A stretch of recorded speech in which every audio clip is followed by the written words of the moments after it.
I'm 82 years old, and my world has shrunk to the size of a porch and the span of a sunrise. But it's in the nights that the world expands again, violently into a vast and unforgiving desert. I still wake, heart hammering against my ribs like a trapped bird to the sound of sand hitting metal. It's a ghost sound, a memory etched into the very fabric of my hearing.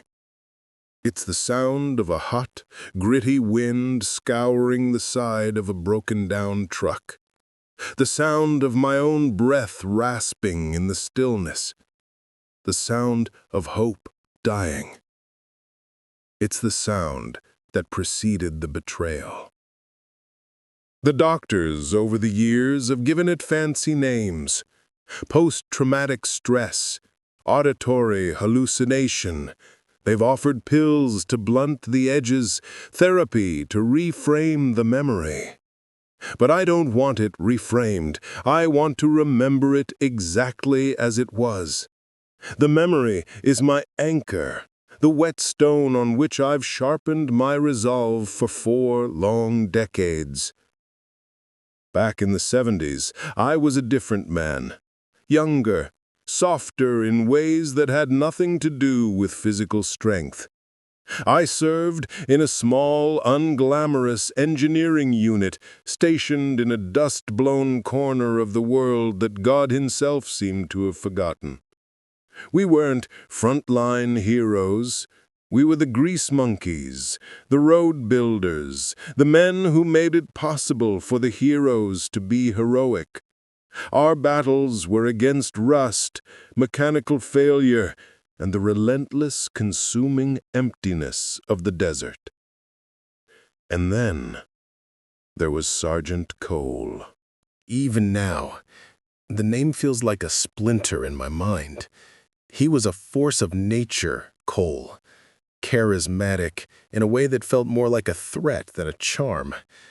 He had a square jaw, eyes the color of chipped flint, and a voice that could command a gale-force wind to stillness. Men followed him, not out of love, but out of a primal desire to be on the winning side, and Cole was always, unequivocally, on the winning side, especially when the officers were watching. He had a genius for appearing competent, for taking credit, for bending rules until they snapped, and then presenting the broken pieces as a testament to his ingenuity. I was just a mechanic, a corporal who preferred the company of engines than people. Engines were honest. If they failed, you could find the broken part, the worn gasket, the faulty connection. They didn't smile at you while they calculated your expendability. The day it happened was like any other, a blistering, white-hot slab of misery. We were on a routine patrol, a 2-vehicle convoy checking on a remote communications outpost.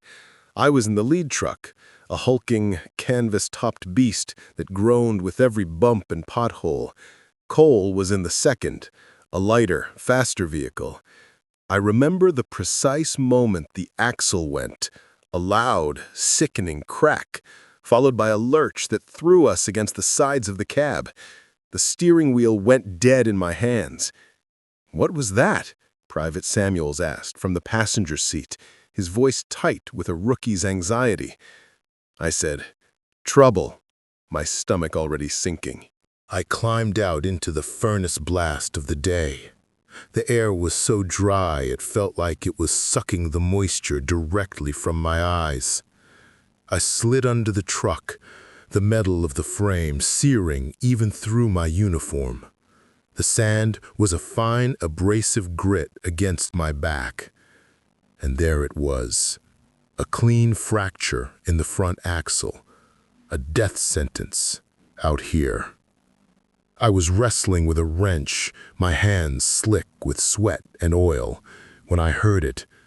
Not the wind, not the creaking of the truck.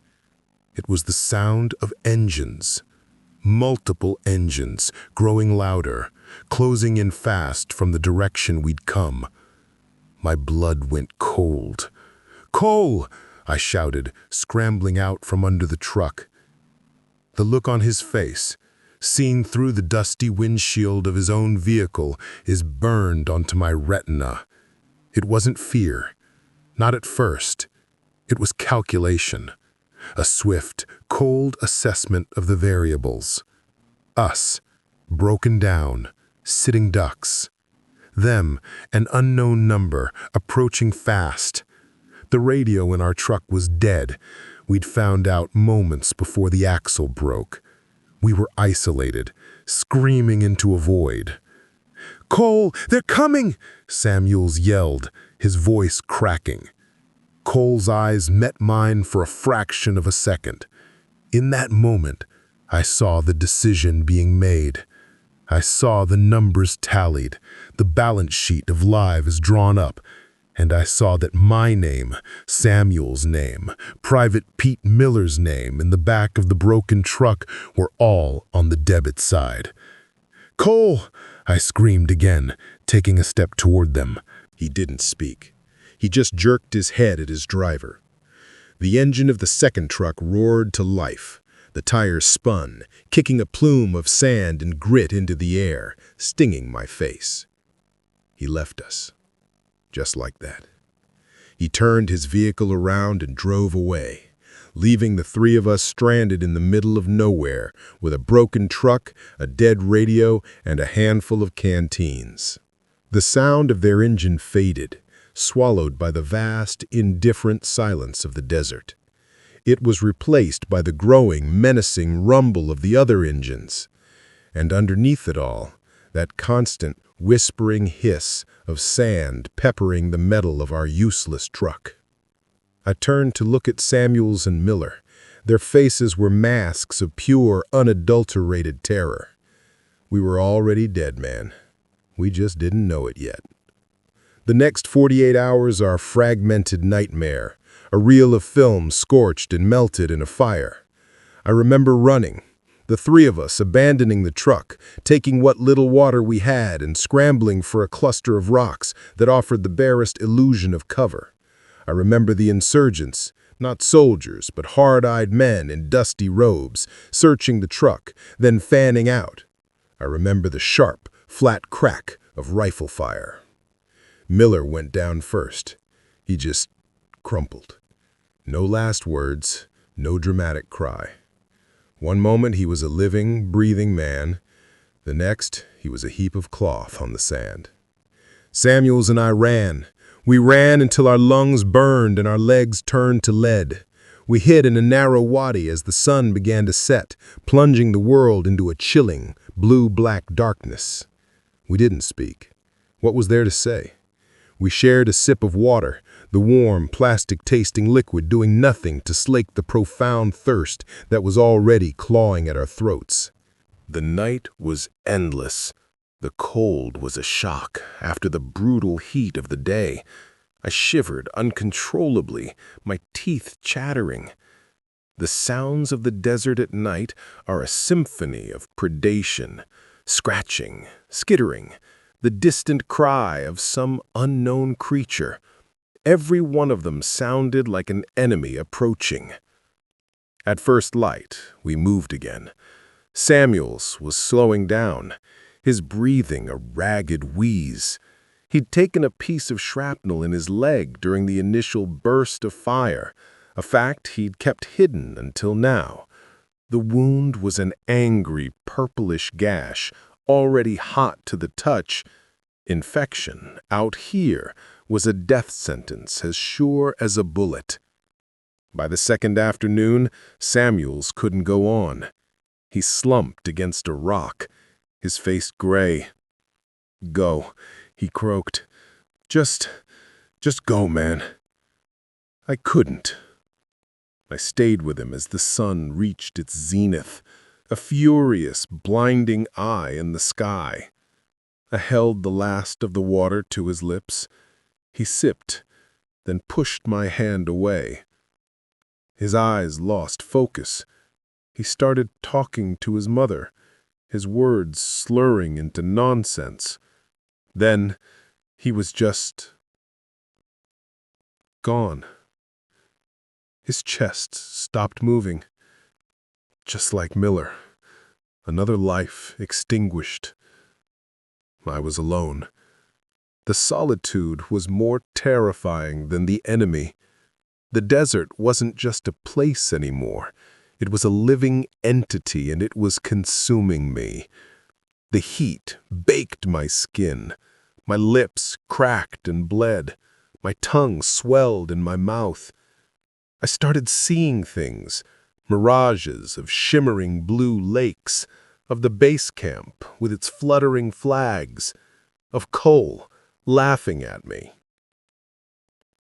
I don't remember being found. I learned later that a patrol, acting on a vague tip from a nomadic herder, spotted what was left of me, curled in the shadow of a dune, my uniform torn, my skin blistered and burned by the sun. I was delirious, severely dehydrated, my body shutting down. I woke up in a sterile white room. The world was soft and cool and quiet. No sand, no wind. The silence was a blessing. For about 5 minutes. Then the memories flooded back, and with them, the questions. Cole had already given his report. We had fallen behind, a tragic accident of war. He'd fought his way back to base, he said, under harrowing conditions. He was a hero. I told my story to a stone-faced captain. I told him about the broken axle, the dead radio, the sound of the engines, the sight of Cole's truck driving away. I saw the doubt in his eyes. Sergeant Cole was a decorated, respected NCO. I was a shaken, broken corporal with a story that sounded like the ravings of a man who'd cracked under pressure. There was an inquiry. It was brief. Cole was smooth, confident. He expressed his profound regret for the loss of Miller and Samuels. He looked me straight in the eye and said, "The corporal is confused. The trauma he suffered, it's understandable." They believed him. He got a medal for his bravery under fire, a nice piece of polished metal to hang on his chest. I got a medical discharge and a lifetime subscription to the nightmares. I was handed a folder of papers and a small pension and sent back into a world that had moved on without me. The honor of my service, the truth of what happened to Miller and Samuels, was buried in that desert, covered by the same shifting sands that had almost claimed me. For years, I drifted. I held jobs. I had a brief, failed marriage. I tried to build a life, but the foundation was sand. I was haunted, not just by the heat and the thirst and the sight of my friends dying, but by the smirk on Cole's face in that inquiry room. The sheer, unadulterated injustice of it festered inside me, a poison that tainted everything. And so, out of a bitter, ugly curiosity, I followed his life. It was a form of self-torture. I watched from a distance as he climbed the ranks, a shining star. I read about his honorable retirement, his move into the lucrative world of private military contracting. He became a success story, a pillar of the veteran community. He had money, influence, a family, a legacy. I had a quiet, lonely house and a head full of ghosts. The debt he owed me, the debt he owed Miller and Samuels, had long since passed its expiration date in the eyes of the world, but not in mine. Some debts don't expire. They just calcify, turning into a hard, cold weight in your soul, waiting for the right moment to be collected. The call came on a Tuesday. The sun was streaming through my kitchen window, catching the dust motes dancing in the air. A pleasant, ordinary morning. The phone rang, an alien sound in the quiet. "Is this Mr. Samuel Briggs?" a woman's voice asked, polite and professional. It is, I said, my guard instinctively going up. Few people called me anymore. My name is Angela. I'm calling from the Forward March Veterans Charity. We have an opportunity we thought might be of interest to you. I almost hung up. I'd had my fill of opportunities, but something in her tone, a genuine warmth, made me pause. What kind of opportunity? We have a partner, a new logistics firm called Sentinel Logistics, that is specifically looking to hire veteran advisors. Their focus is on secure transport in complex regions. Your engineering background and your unique experience was flagged by our system. I sat down slowly, the worn wooden chair creaking under my weight. Sentinel Logistics? Who runs it? It was founded by a man named Robert Cole. He's the son of a highly decorated veteran himself. They're very committed to giving back to the community. The world seemed to tilt on its axis. Robert Cole, Cole's son. The universe, it seemed, had a wicked, wicked sense of humor. A cold, sharp feeling, one I hadn't felt in decades, prickled at the base of my spine. It wasn't anger. It was focus. "I'm interested," I heard myself say, my voice remarkably steady. "Tell me more." 6 weeks later, I walked into the offices of Sentinel Logistics.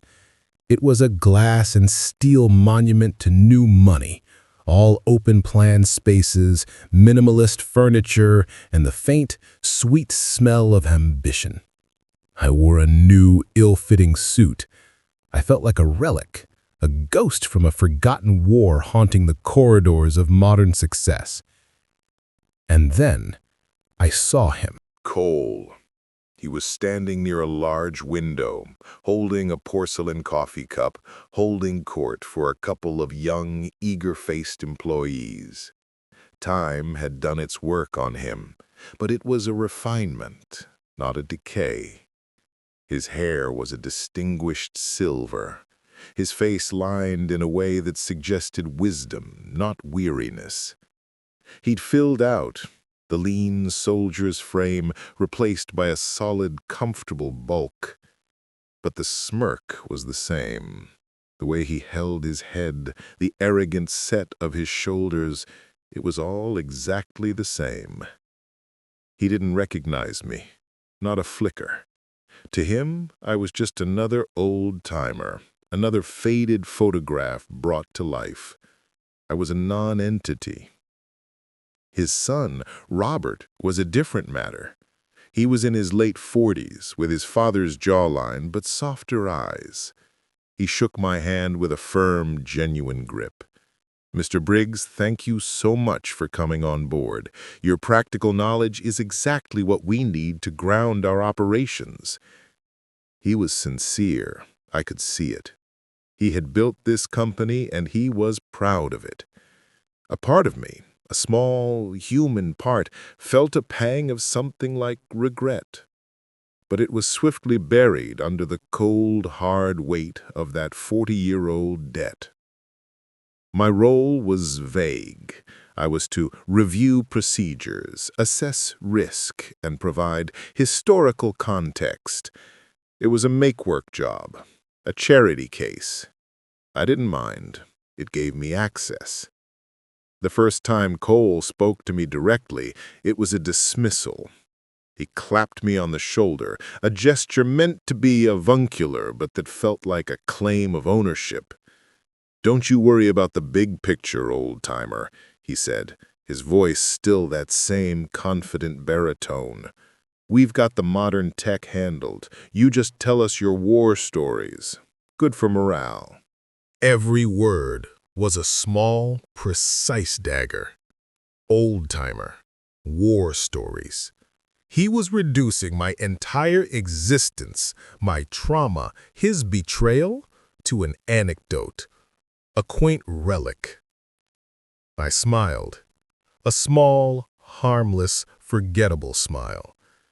"Of course, Sergeant," I said, layering my voice with a deference that made my skin crawl. "Just happy to be of use."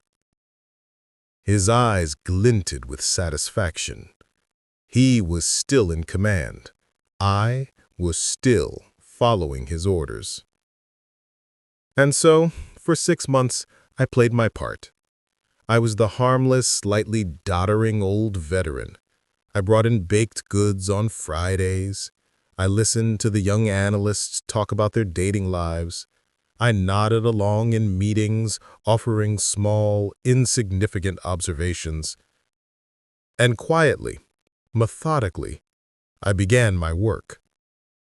My official access was limited, but my unofficial curiosity was not. I stayed late, citing a need for quiet time to focus. I became a familiar, unthreatening presence to the night cleaning crew.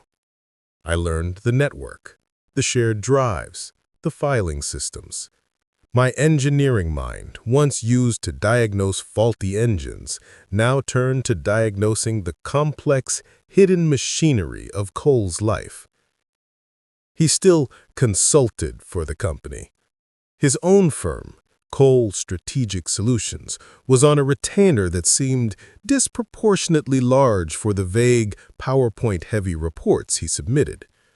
I started there, in the accounts payable files. The payments to his company were regular, substantial, but it was the other payments, the ones to a series of shell companies with bland, forgettable names, like Apex Holdings, Meridian Partners, Summit Ventures, that caught my eye. They were listed as specialized logistics software and security protocol licensing. The amounts were identical, to the dollar, to the payments made to his own firm. It was a mirror, a perfect, elegant, and utterly brazen fraud. He was double billing his own son's company. He was siphoning money using phantom vendors he controlled, bleeding the company Robert was trying to build. The paper trail was so obvious it was almost insulting. He wasn't a criminal mastermind. He was a bully who had never been caught, who believed his own legend was armor enough. He thought no one would ever dare to look. He was wrong. I compiled everything. I didn't download or print, knowing that would leave a digital fingerprint. Instead, I used a small, old-fashioned notepad, the kind no one would look twice at in an old man's hands. I wrote down account numbers, payment dates, invoice references, the registered addresses of the shell companies, all empty office suites and offshore havens. I cross-referenced until I had a perfect, damning map of his deception. I was an archivist of sin, and I was building my library. The time had come.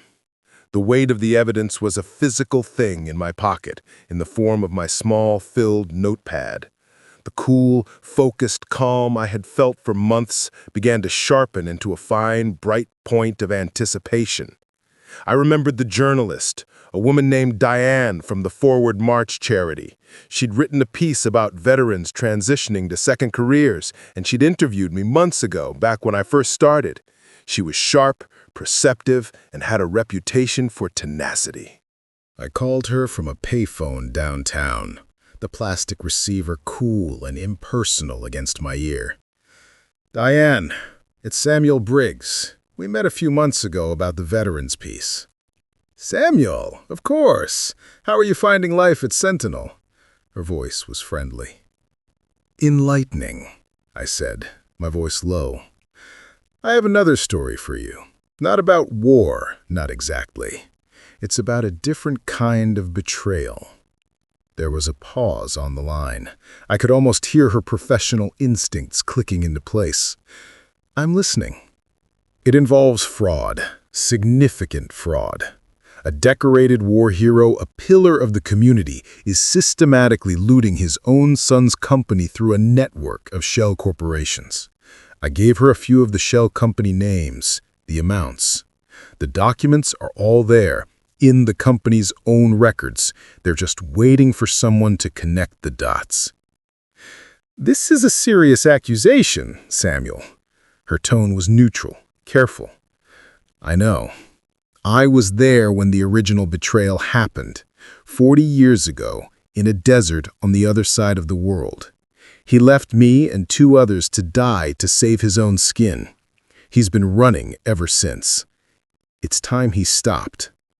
I heard her sharp intake of breath. The human story, the personal vendetta, that was the hook. The fraud was the proof. I can't use unnamed sources on something this big, she said finally. You won't have to, I said. When you publish, you can quote me by name. Samuel Briggs. I'll confirm everything. But get the documents first. The story is in the numbers. I hung up, my heart thumping a steady, powerful rhythm. It was done. The arrow was loosed. The next 2 months were a study in surreal normality. I went to work. I drank coffee with Cole in the break room. He told me, once again, his sanitized, heroic version of the desert story, complete with his daring escape. I listened, my face a mask of polite interest, while inside, the memory of Samuel's gray, dying face screamed in silence. I watched the news. I read the papers. The silence before the storm was deafening. Then, on a bright, clear Wednesday morning, it broke. The headline was splashed across the business section of the major daily. Decorated veteran linked to major defense fraud investigation. The subhead read, Whistleblower alleges father embezzled from son's veteran-owned firm. It was all there. Diane had done her job brilliantly. The shell companies, the duplicate payments, the offshore accounts. And woven through it, the story of the desert. My story. She'd used my name.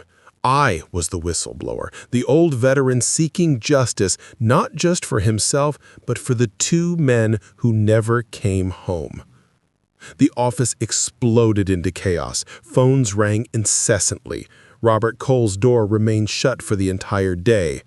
I sat at my desk, a monument of calm in the storm, and watched the fallout. Cole was stripped of his pension. The military, faced with the new damning context of his heroism, moved with surprising speed to distance itself. There were hearings, a public evisceration. The media, which had once celebrated him, now feasted on his disgrace. His name, once synonymous with honor, became a byword for corruption and betrayal. Sentinel Logistics, built on a reputation for trust and integrity, collapsed. The contracts dried up, the investors fled. Robert's life's work was obliterated, not by a competitor, but by his own father's greed. I resigned the next day, via a brief, polite email. My work was done. The call came to my home a week later. The number was blocked, but I knew who it was. I picked up the receiver. Hello, Cole. His voice was unrecognizable. The confidence, the arrogance was gone. What was left was a dry, cracked husk. It wasn't angry. It was just tired, defeated. Samuel? It's me. A long silence. I could hear his ragged breathing. Why? The single word was laden with a lifetime of confusion. He genuinely didn't understand. Why would you do this? Destroy my son's company. Destroy everything. I felt nothing. No pity, no triumph. Just a vast, empty stillness. This was the moment I had waited for 40 years. I had rehearsed 100 speeches, 1,000 cutting remarks. But in the end, only the simple, unvarnished truth would suffice. "Because you left me to die, Cole," I said, my voice quiet and steady as desert stone, "and the desert remembers." I heard a sharp, choked sound on the other end of the line, a sob or gasp. I didn't wait to find out which. I placed the receiver back in its cradle, the click, a final decisive period at the end of a sentence 4 decades long. Now, every morning, I sit on my porch with a cup of coffee and watch the sunrise. The air is clean and cool here, scented with pine and damp earth, a world away from the desiccated heat of that long-ago place. The sky, in those first few moments when the sun cracks the horizon, is a particular shade of gold, a soft, gentle, hopeful gold. It's the exact same color as the desert sky in the moments before the heat became a weapon, before the engines sounded, before the world went wrong. He took one man's honor 40 years ago. He took my future, my peace, my faith in anything resembling justice. I took his legacy. I took his good name, his stolen valor, the empire of lies he built for himself. I took the respect of his son. Some will say what I did was cruel, that I was as ruthless as he was. They're probably right.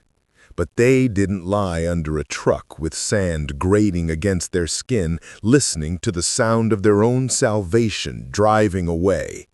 They didn't watch 2 young men die for no reason other than one man's cowardice. They didn't carry that weight for 40 years. This isn't a story about forgiveness. It's a story about balance. The coffee is warm in my hands. The golden light spreads across my garden, setting the dew on the grass ablaze. The ghosts are quieter now. Miller and Samuels can rest. The debt has been paid in full. I take a slow sip, and I watch the new day begin. What is the line between justice and vengeance? And when a betrayal cuts so deep that it defines a life, is there any other path but to see it through to the bitter final end?